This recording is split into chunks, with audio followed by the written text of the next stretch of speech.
All right, welcome back, guys. We are here. A matter of fact, actually, welcome back to the YouTube channel that has been dormant forever and a day. But as some of you guys, if you're returning, you may know that my YouTube channel, I was very big on it when the pandemic hit. I think a lot of us were documenting a lot of our life during the pandemic. So naturally, that's what I ended up doing. So anyway, so if you're subscribed to the channel and you are returning because you got a notification or whatever, welcome back. I'm glad you're here. If it's your first time, if you're coming from the Discord server or from Twitch, welcome. Today, which is going to be the first of quite a few YAP sessions. We're going to go ahead and cover in the YAP sessions that I'm going to go ahead and cover. I'm going to cover a multitude of different topics per YAP session. So I'm not going to cover a variety of topics in one YAP session, but I'll cover a multitude of different topics throughout the weeks, right? So today the focus is going to be on Pokemon Go. Simply because I feel like Pokemon Go right now is in a weird dry state as far as events. This particular week, there's not really much to do. Next week is Sustainability Week. And that's kind of not really a big grindy event-ish, right? You can still kind of grind something that is particularly important, but needless to say, right now it's kind of a dead period. So I feel like, we can kind of talk about some stuff. So today my YAP session is going to go over the quality of life updates that Pokemon Go has implemented, whether it's through Niantic or through while it's been Niantic Scopely, or if it's now through if I'm not mistaken, right now it's full Scopely.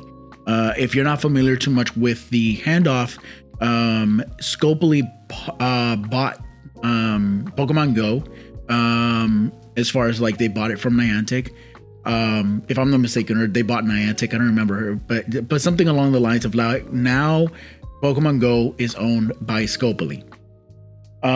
For those that don't know, Scopely is a big I guess like a gacha. Yeah, it is a big gacha company as far as like mobile games.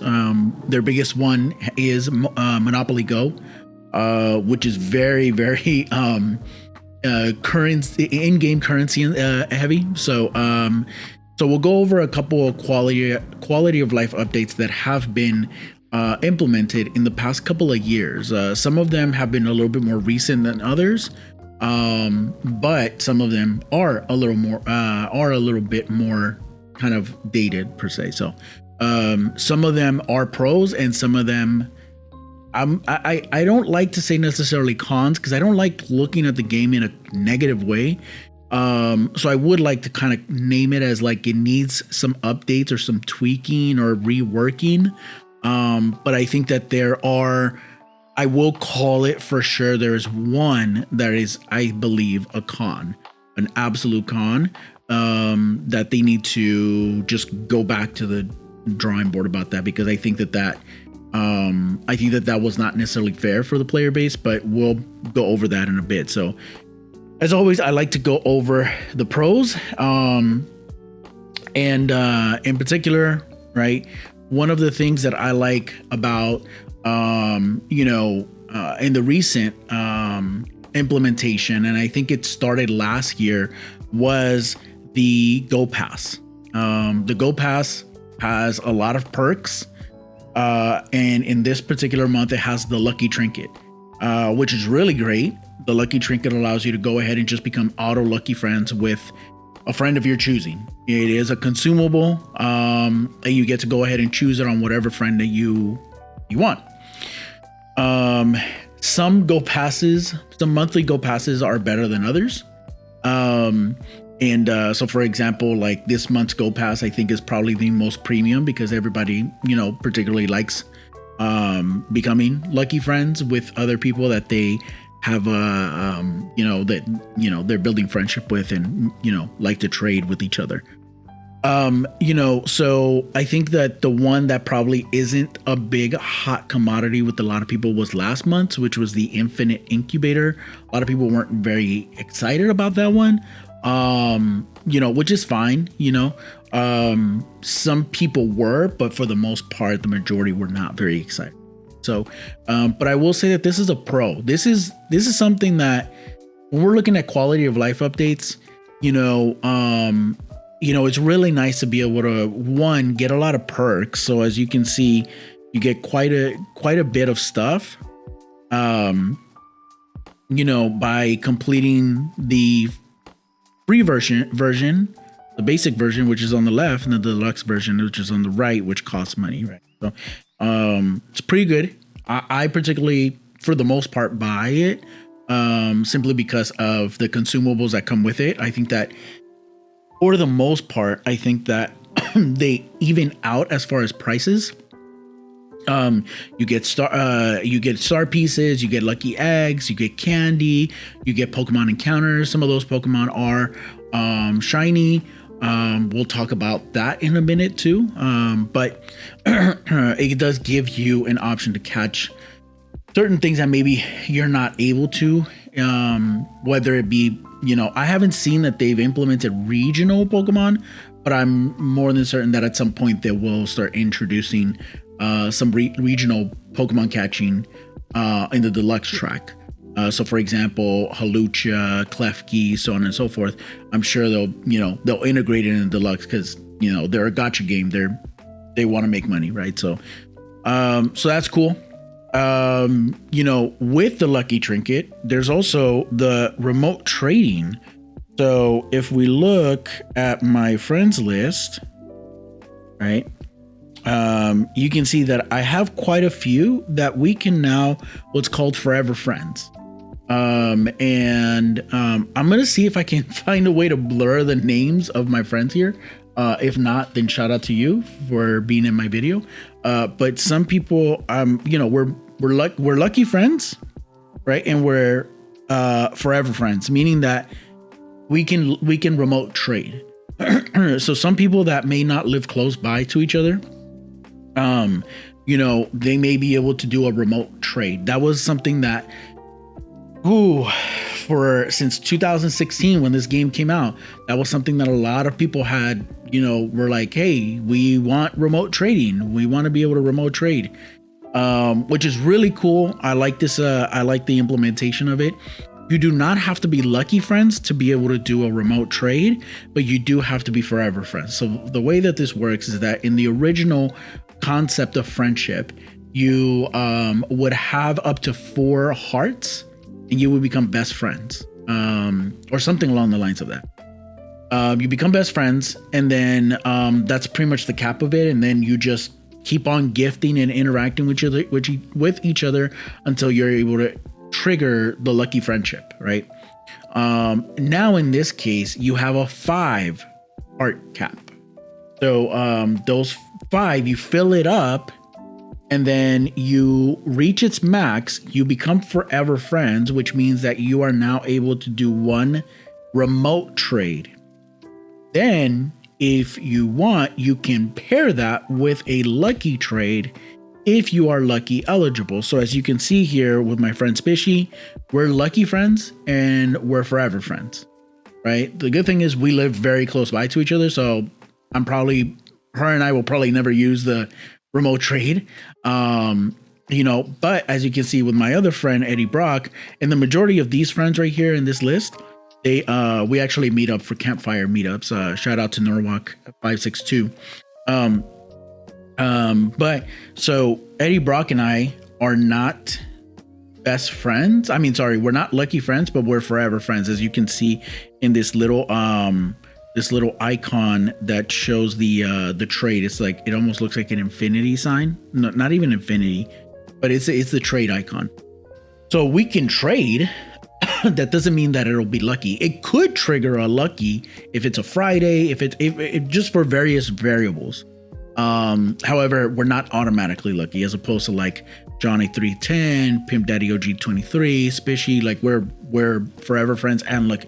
Or sorry, Johnny and Spishy, we're forever friends and lucky friends. Right? So I like that. I like that you're able to pair up your Go Pass lucky trinket with your forever friends mechanic. That's been really a really nice quality of life update. It really incentivizes you to maintain that friendship that otherwise you just kind of leave in the dark, right?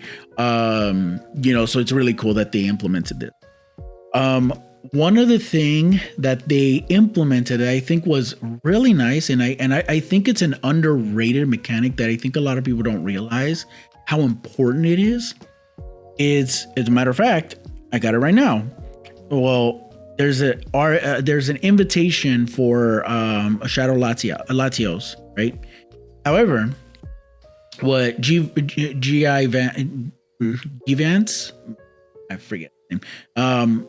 What he can do is, for example, this egg right here, right? This egg right here, I can RSVP. I can create an RSVP. Okay. What that means is that, hey, I'm signaling to my friends on my friends list, I'm going to go ahead and take care of this egg this raid. I'm going to battle this raid. I'm going to RSVP for it at whatever time. It gives you usually 3 to 4 options as far as RSVP. Usually it's at the time of hatch, maybe about 5 minutes or 10 minutes after, and there's there's certain minute intervals. And so what happens is that now, for example, in this case, this is a Shadow Latios. You need minimum, like I would say 6 people minimum, and that's bare. Granted, everybody's level 50, all that kind of stuff, right? As far as their Pokemon max level, right? That's a minimum, right? So if I know ahead of time, right? So the way that the RSVP works is if I send the RSVP, I send, I think it's like 5 invites. I can send 5 invites for the egg. Those 5 initial invites, they can RSVP. Now, if all 5, let's say it's 5, I can't remember how many it is, but let's say 5. If all 5 say yes, now I feel a little more comfortable taking on a more difficult raid. Now, what that also does is that allows me, because one of the biggest gripes that we have had with raids and sending out invites is that basically we can only send a bunch, again, going based off of the I believe it's 5 or 6. You can send 5 or 6 invites, and then you have to wait 30 seconds to send another batch, and then 30 seconds to send another batch. And then by that point, now you're 30 seconds out from engaging in the raid in which you're in the lobby. And then what the raid lobby does is it locks you out of sending any more invites when it's 30 seconds or less remaining in the lobby. So what that does for us is that now we're scrambling to have people show up, right? Or to jump on the raid, right? So what this does is that I send my preemptive invites. Now my 5 initial RSVPs come in with me at the designated time, and then I can be a little more comfortable in sending more invites to make sure that the lobby can be as filled as possible, right? Especially in like rural areas and stuff. So now I don't have to worry about my initial 5 that I typically send in the beginning, right? Let's just say you have your 5 Pokemon Go friends that are like, yes, every day invite me to a remote raid for sure. Those 5 are locked in. Every day you send those 5. Now you feel a little more comfortable and not as rushed to then send more, right? So then now you feel more comfortable with the lobby being as full as possible, and you're not going to fail that raid. So I really like this mechanic.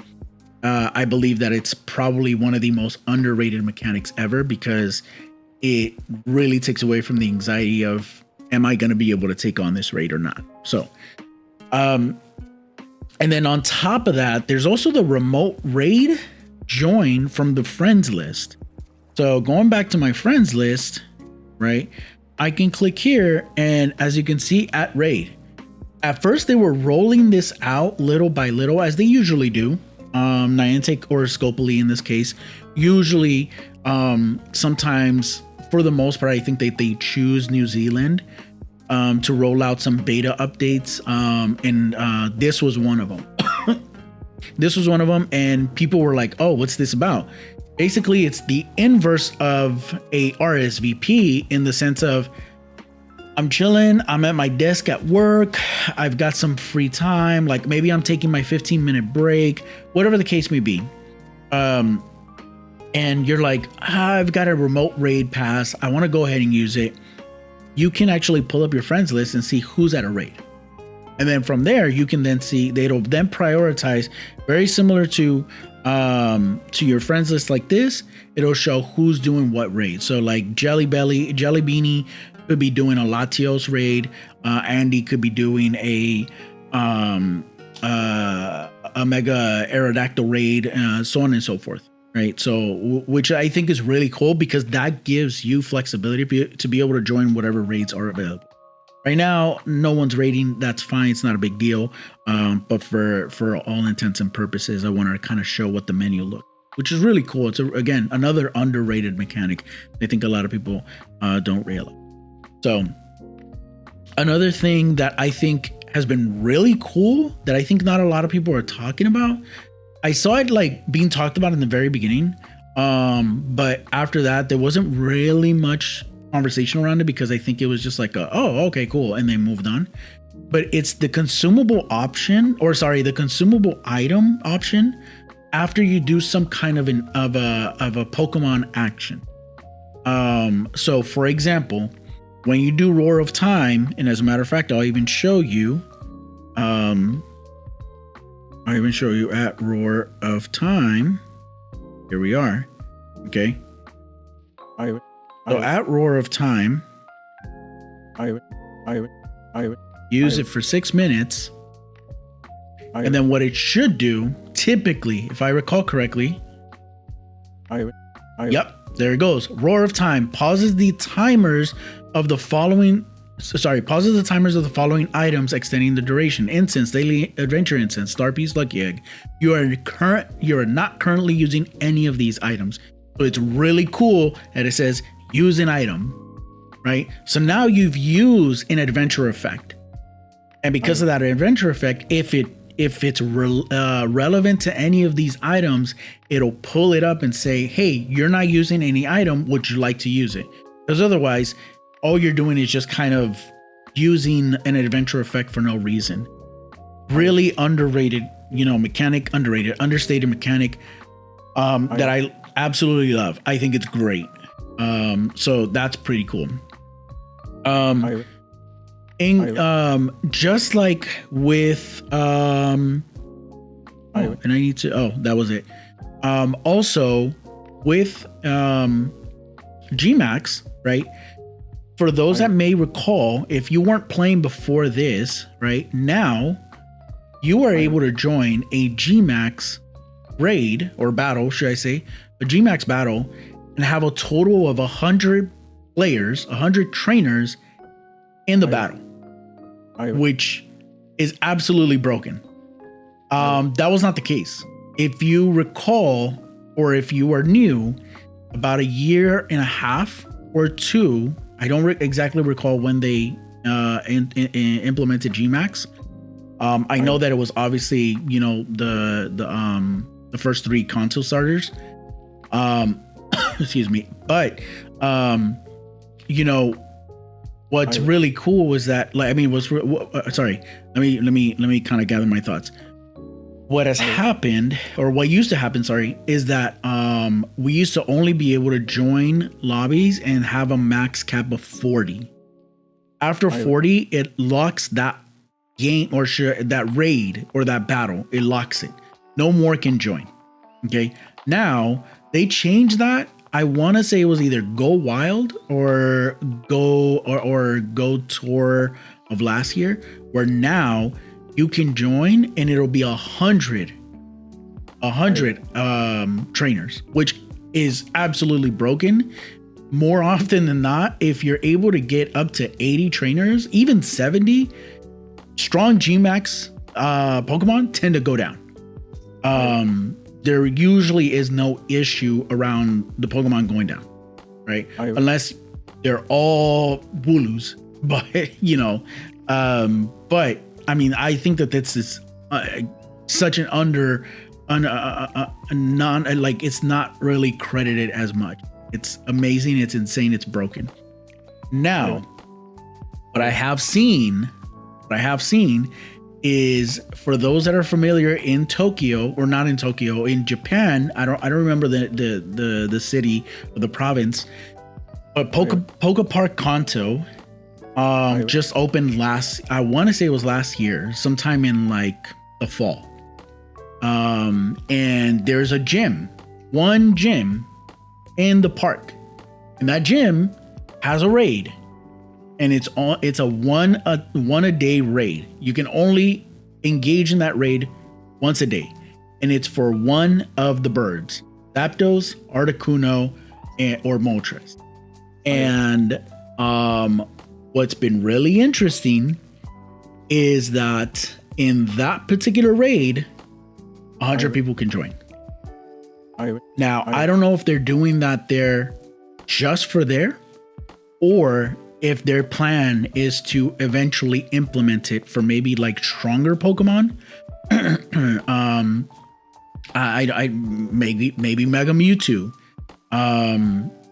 which is not far off from the case. If you saw some of the Reddit posts, Facebook, social media posts during Go Tour this past year in LA in person, I was there, and Mega Victory Bell had a raid lobby of like 1,000 something trainers. Like there was 1,000 something people in that raid lobby attacking Mega Victory Bell. And that thing was still difficult. That thing was still very, very difficult. So I will say that is really interesting to note, that at Poke Park Kanto, that they have a Kanto bird raid that allows for 100 people to join. And then, fast forward, Go Tour were able to join, and thousands were able to join into the Mega Victory Bell Super Mega raid egg or something. It was like there was one particular raid. I remember it was very interesting walking in Pasadena, in the Rose Bowl, and seeing there's this one particular egg that had such a long timer.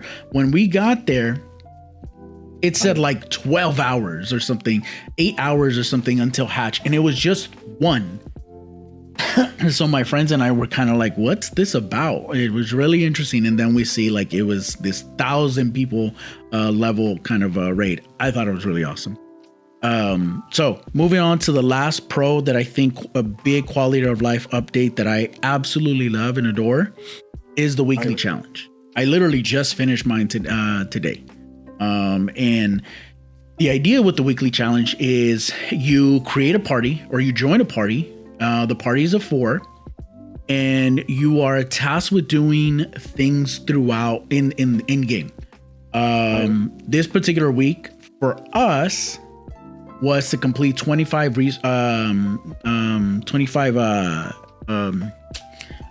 tasks. These things. What are they called? Oh my god, I'm blanking. Research tasks. I'm so sorry, guys. So it said complete 25 research tasks, and that's spread between the 4 players or X number of players, right? You complete those tasks. So like, for example, I can knock out 5, my friend can knock out 10, my other friend can knock out 7, and so on and so forth. We share the load. And what's really cool is once it's complete, we get Stardust, we get XP, we get some consumables. Usually it's a star piece or an egg or both. And then it gives us 7 points towards our friendship level, which is really cool because it advances our friendship even faster. I have a friend that I've been doing the weekly challenge with for the past 3 weeks, and we are at best friends now. Or we're close to best friends, something like that. We're like really close. that would take like much longer. Or maybe I'm downplaying it. Maybe it's been 2 weeks or something like that, but it's ridiculously fast. Not super fast, but it is pretty cool to advance a little bit faster. On top of that, you get an encounter with Tandem Mouse. And of course, Tandem Mouse is shiny eligible, right? And of course, a lot of people are interested in Tandem Mouse because it is an RNG family of 3, right? If you evolve it, you can either get the family of 4, which I think is like 90% chance or 95% chance of getting that one. It's super common. And the family of 3, which is like, the remaining, small, minute, smaller chance, 5%, 10%, whatever the smaller chance window. So that's been really cool. It's been really cool to catch the Tandem Mouse. Like I get excited when we finish it and I'm like, all right, let's see what Tandem Mouse I get this time. And hopefully it's shiny on top of that. Okay, cool. So some updates now that it's under Scopely's ownership. I think Pokemon Go could benefit from some more quality of life updates that we have been asking for a long time, and I'm going to echo it again. Okay. Bulk actions with friends. So in particular here, I have all these friends. I have all these gifts. I want to be able to open my max amount of gifts. Right. But I have to manually go one by one to open all of these gifts.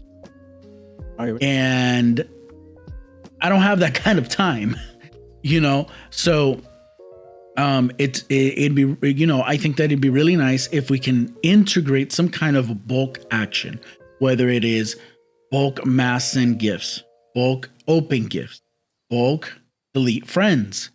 All those things are super important when we're talking about a game that needs efficiency as far as our time. We are constantly trying to catch the best Pokemon, grind for candy, raid Pokemon, jump into max battles, all those kind of things, evolve, all that, trade, having to open gifts. And again, gifts, the animation takes forever. And it'd be nice if they were able to integrate. Okay. On top of that, it'd be nice to also integrate some kind of an auto full berry buddy feed. So my Gardevoir right here, my Shadow Gardevoir, right? Obviously I've walked it, we've done quite a bit together for the day. But I don't know if I have the game open. I don't know necessarily how this would work, but I know that one of the things I think would be really, really awesome, because again, going based off of effectiveness and efficiency with this game, it'd be nice if our buddy is auto fed, right? If it has the appropriate, the appropriate berries, right? Right. Instead, I have to take time to open the menu, go ahead and feed my buddy, right? If I'm in the middle, if I'm walking with my community, right, with my ambassador community, and we're raiding, we're doing all this stuff. Oh crap! I need to walk my buddy with me. I forgot. Now I'm running late to the lobby, and now I'm in a lobby with like 3 because the 3 of us were busy trying to feed our buddy or busy trying to do this or do that. I think it'd be nice to get some of these things automated. So, one more thing that I think is really important, that is a quality of life update that I think would be really helpful, is allowing, it's a 2-part thing. Excuse me. Is preventing a hundo or shundo transfer. Shundo not so much, so I think I'll but a hundo for sure, right? I think that the game should have, in more often than not, I know that game coding can be very particular, so I understand that, right? But I also imagine that it wouldn't take too much time to develop some kind of a code to integrate that would prevent a hundo, or for it to trigger a warning. Hey, you're gonna transfer a hundo. Are you sure you want to do this? Just the same way that it does for shiny transfers. I think it would be great if you know, there was some kind of a trigger for a warning for a hundo, that the game recognizes that there is 100% IV Pokemon in your box that you are about to transfer, that you are about to let go. I think it would be really nice that the game triggers it, recognizes that and triggers it and says, are you sure? So on the opposite end of the spectrum, there's calm days. We're going to have a calm day tomorrow, and that is Tinkatink calm day. More often than not, calm days, we come across a lot of shiny Pokemon. And if you're lucky, right? I've seen people that sometimes they only get one. But for the most part, if you're actively playing calm day, community day, you tend to get a lot of shinies of that featured Pokemon, right? And it is a pain to have to go one by one to transfer the shiny that does not have the appropriate IVs that we need, whether it is Shundo or for Great League or for Ultra League. You know, so I think it'd be really important. Just how we star our Pokemon, as you can see, I've starred this Pokemon right here at the top right. I've starred Venusaur. So all it takes is for me to star it. And then, now that I've done that, I can type in the search bar, right? Favorites. Sorry, exclamation mark, favorite. Now it gives me all these Pokemon that are not starred, and then I can just select all and transfer. I could even put and age 0 to 1. Let's just say 0 to 1. And I can add that. Okay. Now I don't have to worry too much about, oh, by the way, like, you know, this Purloin is useless, I don't need it, but now the game's not going to let me delete it or transfer it. So we know our game, we know our storage box. Let us do it. Okay. So I know I said that in the beginning of the video, I don't like talking about the game in a negative light. And so I don't like saying cons. However, this is definitely a con that I think we as a player base are not very happy about, and that is the debuff of shiny odds. Outside of calm days, the debuff of shiny odds, since Scopely took ownership of the game, and I believe that the shiny odds got changed in the beginning of this season in Memories of Motion. And there were certain Pokemon that had a base shiny rate of 1 in 64.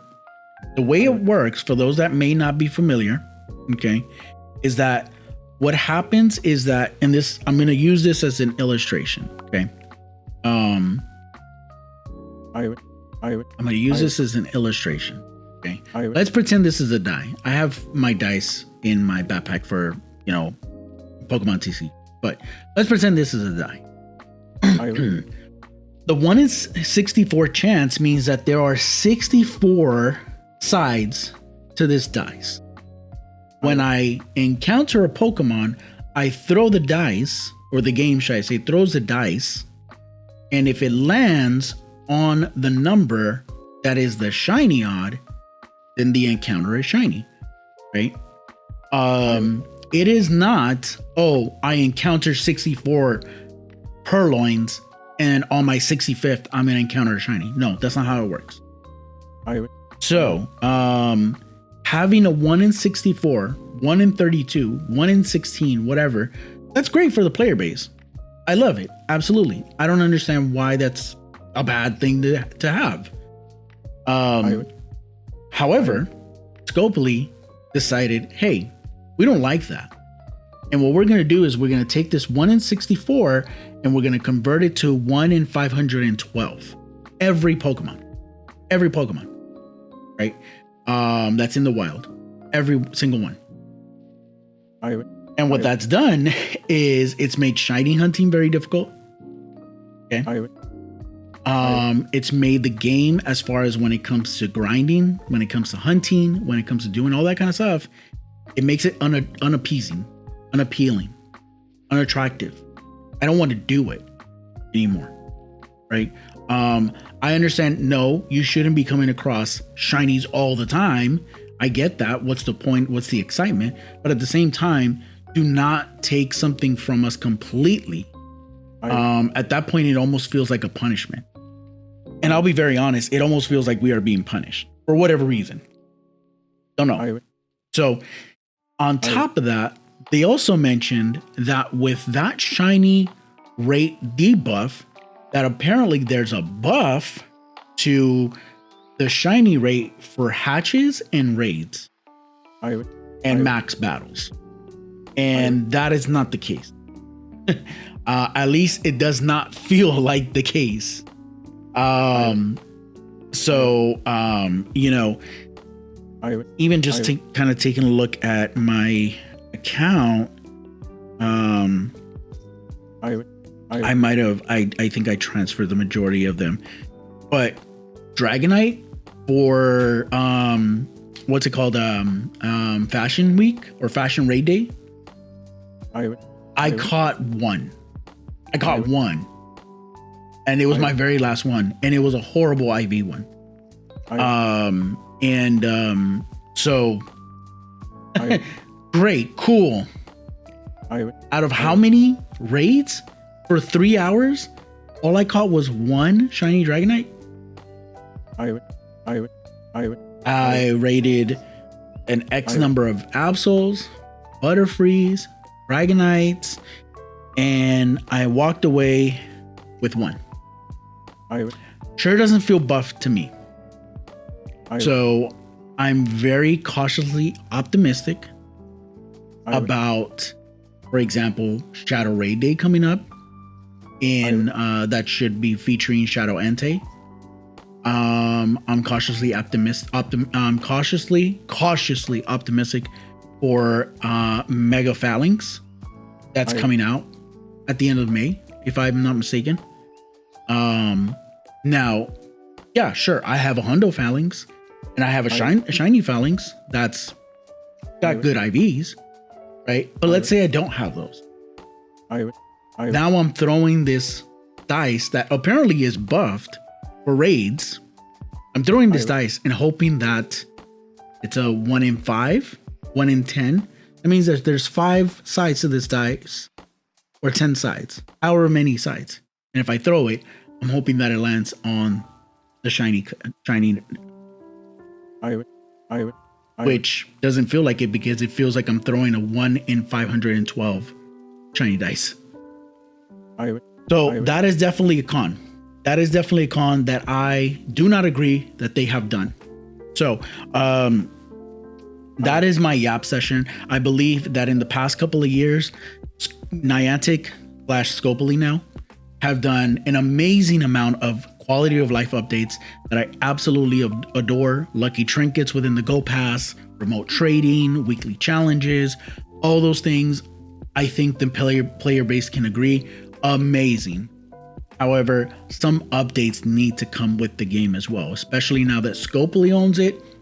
Scopely, I hope that you do right by the player base. Bulk action with friends. You saw the you've seen, if you've watched this far, then you know what I'm talking about. All the things that I've listed. It shouldn't be hard to implement.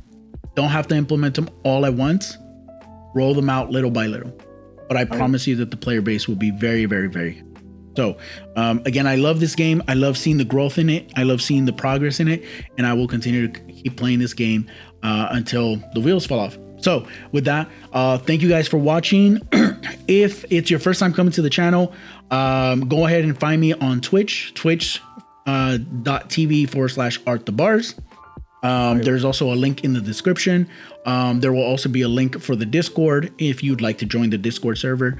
And next week, we're going to go ahead and talk about Dragon Ball Legends, and that'll be our YAP session for the week. So with that, thank you guys for watching. If you are not already subscribed to the channel, give this video a like. If you didn't like it, go ahead and DM me. Let me know what you didn't like. so that I can go ahead and make adjustments and improvements. With that, have a good night, guys. Be safe when you're playing Pokemon Go. Out. I would, I would, I would, I would, I would, I would, I would, I would, I would, I would, I would, I would, I would, I would, I would, I would, I would.